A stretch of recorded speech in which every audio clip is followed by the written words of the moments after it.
Hi అండి, welcome to Bindu kitchen. ఇవాళ కాసరకాయ curry అండి. చపాతీ రొట్టెలకి చాలా టేస్టీ ఉంటుంది. ముందుగా ఒక కడాయిలోకి వాటర్ తీసుకొని ఎసురు పెట్టేసుకోవాలండి.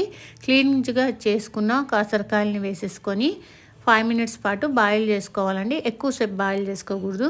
నెక్స్ట్ ఒక మిక్సీ జార్లోకి 2 స్పూన్స్ ఎండు కొబ్బరి, తెల్లవాయిలు, ఉప్పు, కారం వేసేసుకొని మిక్సీ పట్టేసుకొని సైడ్ ఉంచుకోవాలి. నెక్స్ట్ ఇంకొక కడాయిని తీసుకొని 2 స్పూన్స్ ఆయిల్, ఆవాలు, జీలకర్ర వేసేసుకొని పొడుగా కట్ చేసి పెట్టుకున్న ఆనియన్ వేసేసుకొని కొద్దిగా ఫ్రై అయిన తర్వాత పసుపు వేసేసుకొని ఫ్రై చేసుకోవాలి. నెక్స్ట్ బాయిల్ చేసి పెట్టుకున్న కాసరకాయలు వేసేసుకొని మనం ముందే మిక్సీ పట్టి పెట్టుకున్న కారం వేసేసుకోవాలండి. వెల్లుల్లి కారం కొద్దిగా ఫ్రై అయిన తర్వాత 1 స్పూన్ షుగర్ వేసేసుకొని బాగా కలిపేసుకోవాలండి. షుగర్ బదులు బెల్లం కూడా వేసుకోవచ్చు. అంతే అండి, ఎంత టేస్టీగా ఉండే కాసరకాయ రెడీ. ప్లీజ్ ఛానల్ సబ్స్క్రైబ్ చేసి